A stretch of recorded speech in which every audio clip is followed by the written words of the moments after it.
Hey guys, Josh the Small Engine Doc. Today we're working on this Remington 135 Nipco heater. We're having issues where it's not igniting. It's not really doing much other than getting the blower going. We're not getting any fuel coming out of it.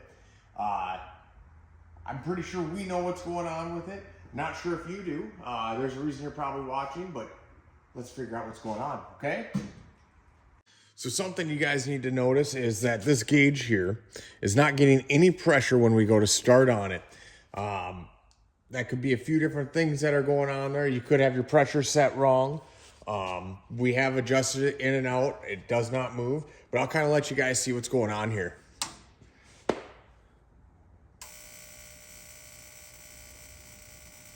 See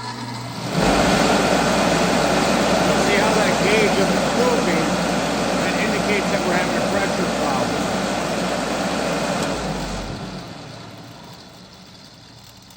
So what we need to do is make sure you have the unit unplugged. We're going to pull these 3 screws out. There's 3 on the other side. We'll start by pulling those out, and then we'll dig in a little bit deeper.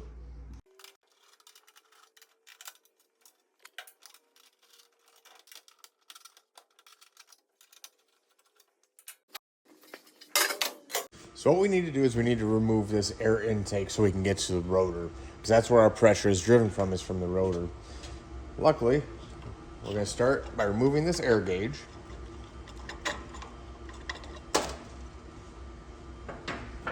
Then you got 5/16 or 8mm bolts that we'll remove from here. There's supposed to be an air filter here.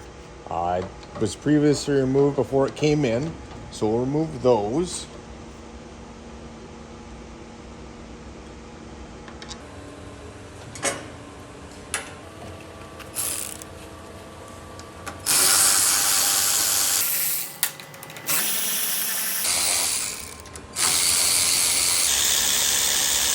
A good idea is once you get this far, you might as well replace all your filters.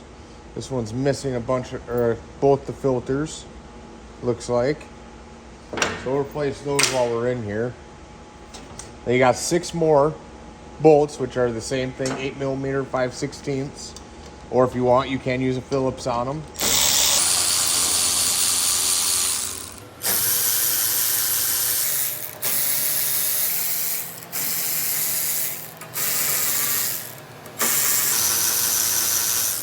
Last one you have to use a Phillips on because of how the housing is. So, you know, most Nipco heaters are pretty much the same style of setup. Might be different part numbers, but we can replace them and fix them.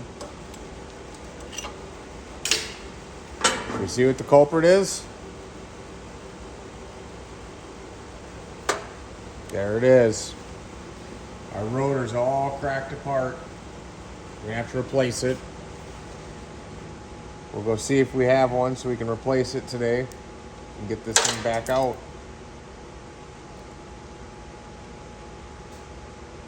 So we did happen to have all the parts on hand for this Remington 135. I'm going to give you the part numbers in case you do have the same machine so you know what the part numbers are, okay? So for the rotor kit, it is 70-022-0100. That's for the rotor kit, the part that we found that was broken. For the filter kit, so for the filters, the gaskets, and everything else, to make sure we're not leaking any air, that number is 70-054-0100. We will have those parts on our site for you. If you want, there's going to be a link somewhere, hopefully right here, possibly right there. We'll have a link for it for you. We'll go on from there. So now that we've got our parts, we're going to do some fun stuff. We're going to clean off all these parts from all this carbon residue. I'm just going to use some brake clean, carb clean, whatever works. We're just going to squirt a little in there, wipe it all out, try to clean it up. Don't leave behind any residue. Same with on this intake. Wipe it all out.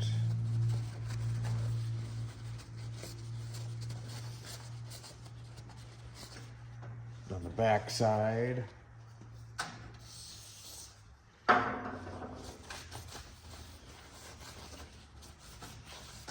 This has a little rust on the back, a little bit of corrosion. So we're gonna grab a wire brush and we're gonna clean that up just a scotch. Now I'm just using a brass one so I don't scratch it. I want to make sure it doesn't have any lips or anything. Good. Pretty good. It's smooth.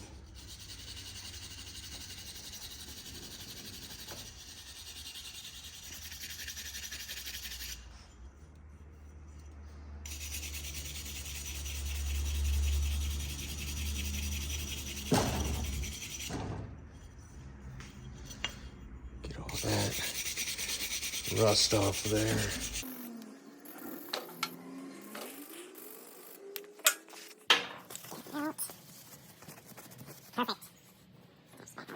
Perfect. Now, we're going to take our rotor with the plastic piece on the inside. We're going to work it in. If you want, you can check your clearances. We're not worried about it. The clearances are good and tight on this machine. Then you take your little droppers.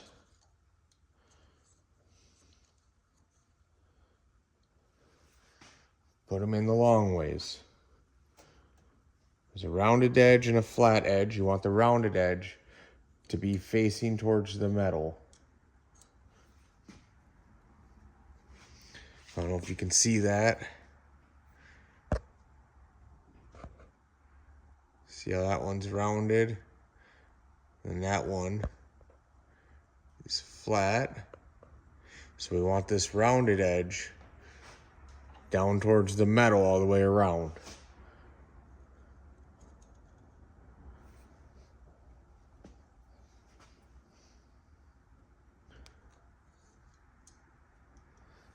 There we go.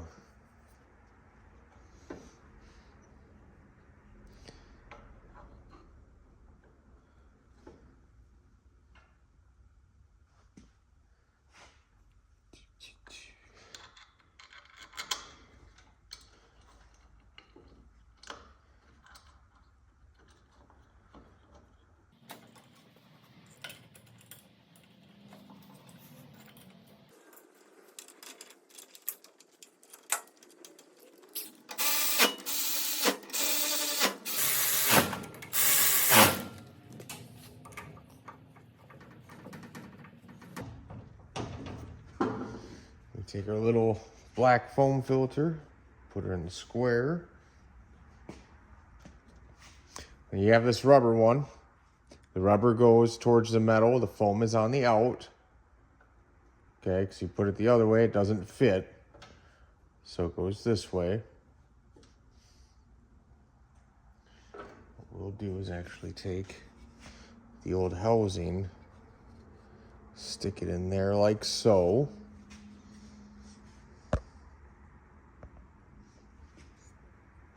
And grab your foam filter, put that in as well.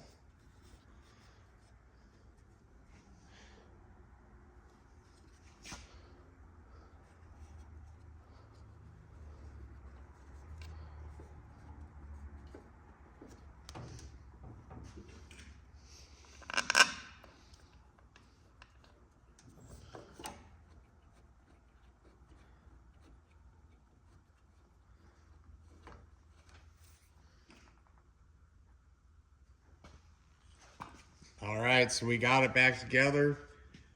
We're gonna start this thing up.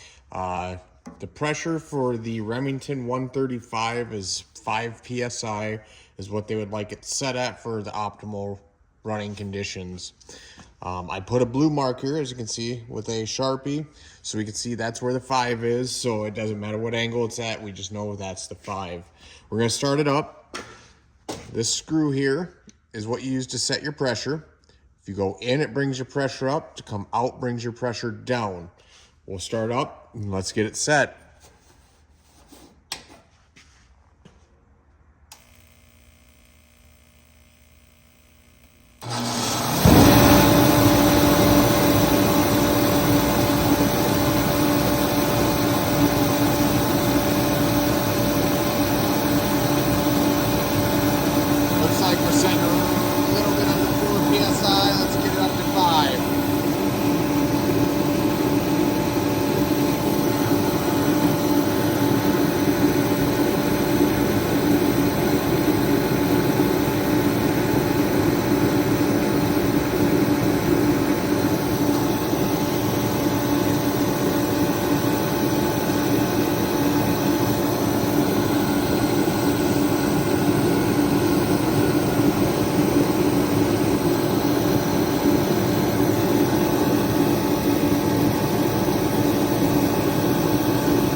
that's left is putting on the back piece here and then the top.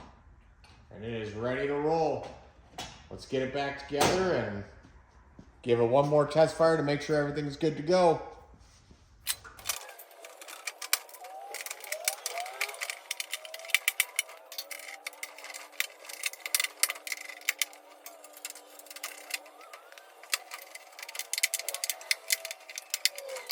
Right, everybody, final test run. Let's see how this thing turns out.